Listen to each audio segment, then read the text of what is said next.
Welcome to Classic Storytime Hub. Tonight, we dive into H.G. Wells's chilling tale, The Treasure in the Forest, a story of greed, mystery, and deadly secrets. This version has been carefully reimagined in English, crafted to bring you a fresh, suspenseful narration unlike any other. The canoe glided closer to shore, the bay widening like a silent mouth. Beyond the reef, a break in the foaming surf revealed where narrow river spilled into the sea. The jungle's deep green pressed against the beach, its shadows crawling down the distant hillside. Far above, the mountains loomed, vast and ghostly, frozen like waves in mid-crash. The ocean lay unnervingly still, its pulse only a faint swell beneath the blazing sky. The man with the carved paddle halted. His voice was low, strained.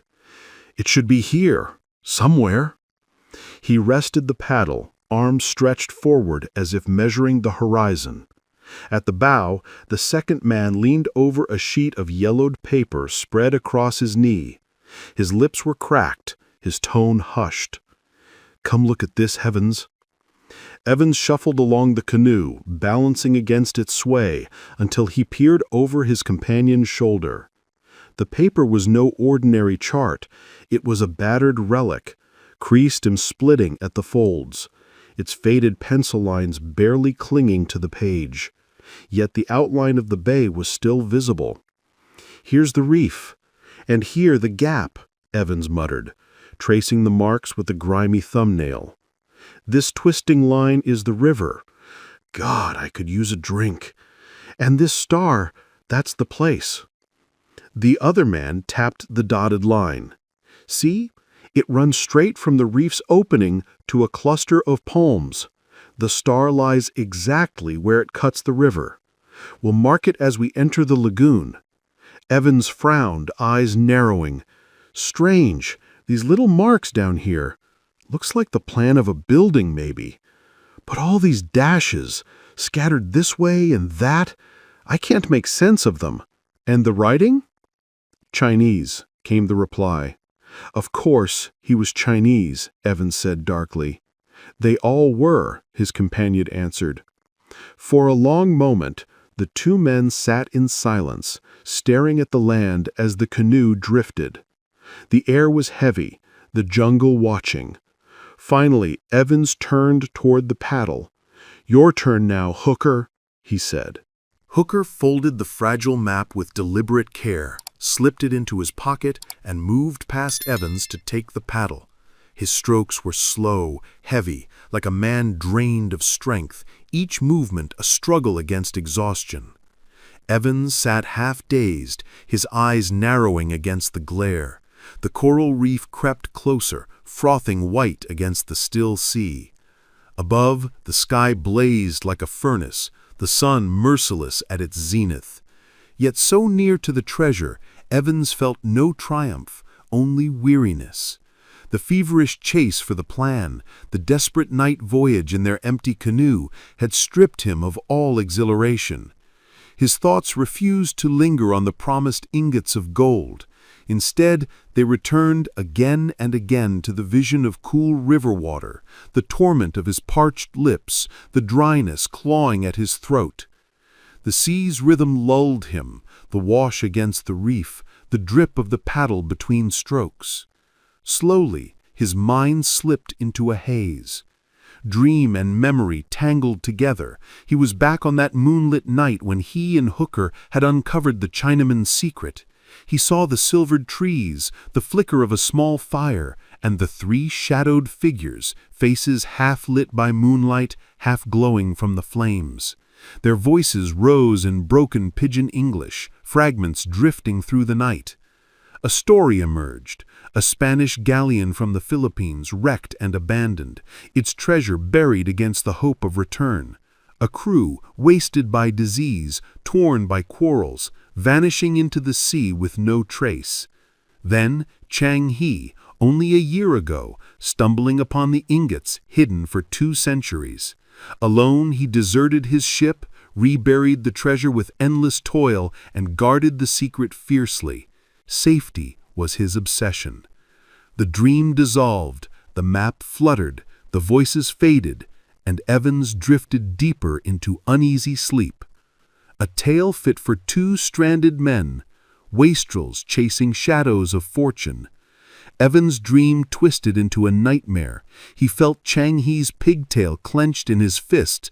The Chinaman's face flashed before him, first sharp and furious, like a snake striking, then sly, fearful, treacherous, and finally, that grin, a grin so strange it froze Evans' blood. The dream soured.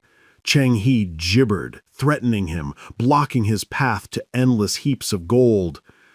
Evans dragged him by the pigtail, the figure swelling larger and larger, grinning all the while.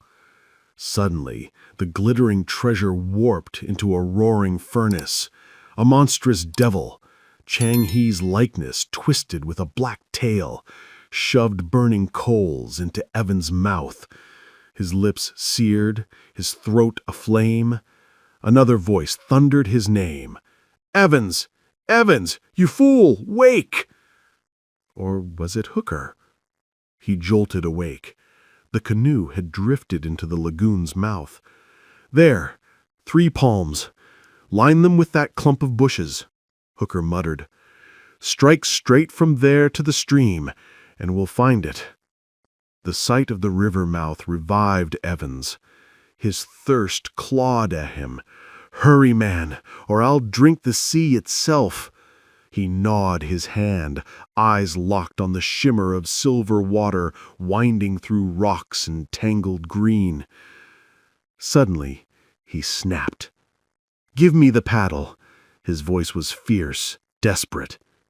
They reached the river's edge. Hooker scooped a handful of water, tasted, spat, tried again. Further upstream. "This will do." Both men drank greedily, lips pressed to the stream. Evans cursed. Too slow. He leaned dangerously over the canoe's bow, sucking at the water like a beast. At last, their thirst sated. They shoved the canoe into a narrow creek. The jungle loomed thick and dark above them, its branches clawing over the water as they prepared to land. "We'll have to fight our way through to the beach, mark the bushes, and cut the line straight to the place," Evans muttered. Hooker shook his head. "Better to paddle round." So they turned the canoe back downriver, gliding out to the sea once more, then along the shore until the clump of bushes came into view. They dragged the light craft high onto the sand, then pressed inland toward the jungle's edge. From there, the reef's opening and the bushes aligned in a perfect line. Evans hefted a native tool, L-shaped, its stone edge gleaming, while Hooker carried the paddle. "It's straight this way," Hooker said grimly. "Push through until we strike the stream. Then we search." They forced their way into the thicket. Reeds tangled at their legs, broad fronds slapped against their faces, young trees clawed at their path. The struggle was harsh at first, but soon the forest opened. The blinding blaze of sunlight faded into cool shadow. Towering trunks rose like pillars, vanishing into a canopy of green far above. Pale flowers dangled ghost-like from their stems, and thick creepers swung in silence from tree to tree. The gloom deepened. Strange fungi blotched the ground, and a red-brown crust spread across the earth. Evans shivered. "Feels almost cold after that furnace outside." "I only hope we're keeping straight," Hooker muttered. Ahead, a break in the darkness appeared, shafts of white sunlight piercing the canopy, igniting bursts of green undergrowth and vivid flowers. Then came the sound, rushing water. "There's the river. We're close now," Hooker said. The bank was choked with vegetation. Enormous plants spread fan-shaped leaves toward the strip of sky. Flowers clung to exposed roots, and glossy creepers wrapped the trunks. On the pool's surface floated broad oval leaves, each crowned with waxen blossoms, pinkish white like ghostly water lilies. Beyond, the river bent, frothing suddenly into a rapid, its roar echoing through the jungle. "Well?" Evans muttered. "We've drifted a little off the line. That was bound to happen." He cast a glance into the dim, silent forest behind them. "If we follow the stream up or down, we'll find something. You said—" "He said there would be a heap of stones," Hooker cut in. For a moment, the two men locked eyes. "Downstream first," Evans decided.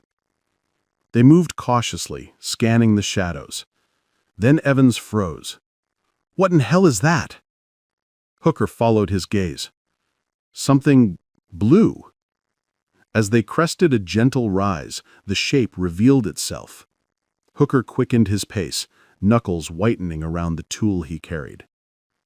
The figure lay sprawled face down in the clearing, a Chinaman, motionless, abandoned in death. The posture was unmistakable. The two men drew together, staring in silence at the ominous sight. Nearby lay a spade of Chinese design, and beyond it a heap of stones scattered beside a freshly dug pit. "Someone's been here before," Hooker said, his throat tight. Evans erupted, cursing, stamping, raving at the ground. Hooker turned pale, but held his tongue. He stepped closer to the corpse. The neck was swollen and purple, the hands and ankles grotesquely puffed. "Pah!" He recoiled, then moved to the excavation. Suddenly he cried out, "Evans, you fool, it's all right! The treasure's still here!" He glanced once more at the dead Chinaman, then back at the gaping hole. Evans lunged into the pit. Half buried in the soil, beside the lifeless figure, lay dull yellow bars, glinting faintly in the gloom. With frantic hands he scraped away the earth, dragging one of the heavy masses free. As he lifted it, a sharp thorn pierced his skin. He plucked the delicate spike out carelessly and raised the ingot high. "Only gold or lead could weigh like this," he cried, his voice trembling with triumph. Hooker's gaze remained fixed on the corpse, his brow furrowed. He outsmarted his companions, came here alone, and some venomous snake finished him. Strange, though. How did he find the place? Evans, clutching the ingot, sneered. "What's a dead Chinaman to us? We'll haul this treasure back to the mainland, piece by piece, bury it for safekeeping. But how do we get it to the canoe?" He stripped off his jacket, spread it across the ground, and tossed 2-3 ingots into the fabric. Another thorn pricked his hand, but he ignored it. "This is all we can carry," he muttered. Then, with sudden irritation, he snapped, "What are you staring at?" Hooker nodded toward the corpse. "I can't stand him. It's so like—" "Rubbish," Evans barked. "They all look alike." Hooker's eyes hardened. "I'll bury him before I touch another bar." "Don't be a fool," Evans snarled. "Leave that rotting husk where it lies." Hooker hesitated, scanning the soil uneasily. "It unsettles me," he admitted, voice low. Evans waved him off. "The real question is what to do with these ingots. Rebury them here or risk the strait with the canoe." Hooker's gaze wandered among the towering trunks, up into the canopy where sunlight flickered through distant leaves. His eyes returned to the corpse, its blue figure stark against the earth. He shivered. The forest seemed to watch. "What's wrong with you, Hooker?" Evans demanded. "Lost your senses?" Hooker's voice was grim. "Let's get the gold out of this cursed place now." They gripped the coat between them, Evans at one end, Hooker at the other, and heaved the weight of gold. "Which way?" Evans muttered. "Back to the canoe?" But after only a few steps, Evans faltered. "Strange. My arms still ache from the paddling." Curse it, they ache. His voice cracked with frustration. I must rest. They lowered the coat. Evan's face had gone pale, beads of sweat glistening on his brow. The air, it's stifling in this forest. Then, with sudden fury, he snapped, What's the use of standing here all day? Help me, damn you! You've done nothing but mope since we saw that dead Chinaman. Hooker studied him closely, unease flickering in his eyes.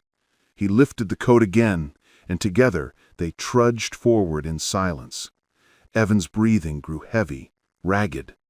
Speak, man, he gasped. What's wrong with you? Hooker asked. Evan stumbled, cursed, and hurled the coat aside. He clutched his throat, eyes wild. Don't come near me, he rasped, staggering to a tree. I'll be better in a minute. But his grip on the trunk slackened. Slowly he slid down until he lay crumpled at its base, his hands clenched, his face twisted in agony. Hooker stepped forward. Don't touch me, Evans cried, voice strangled. Put the gold back on the coat. Can't I help you? Hooker pleaded. Put the gold back on the coat. Reluctantly, Hooker obeyed. As he lifted the ingots, a sharp sting pierced his thumb. He glanced down.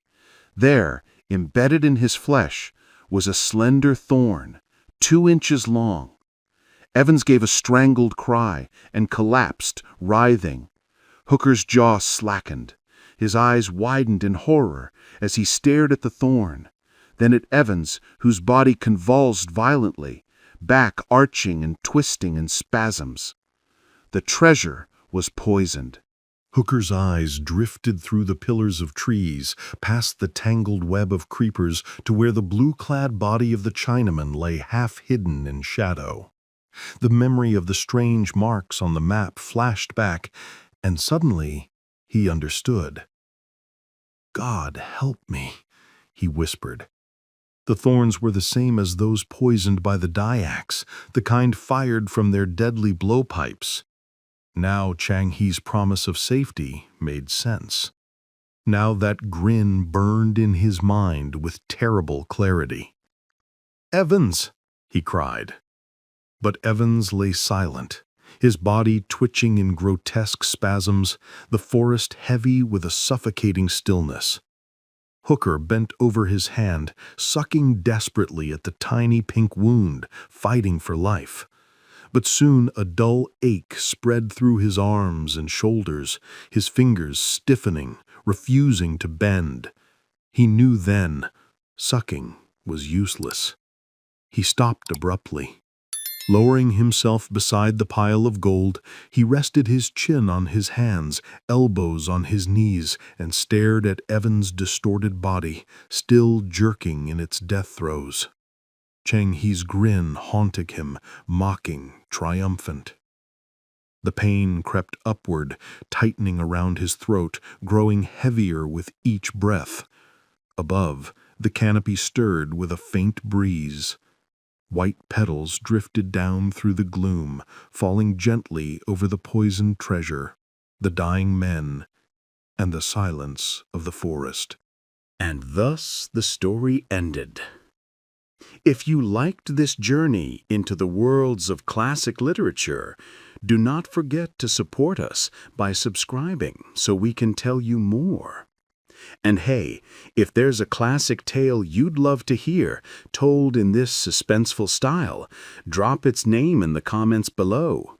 Your suggestion might be our next chilling adventure.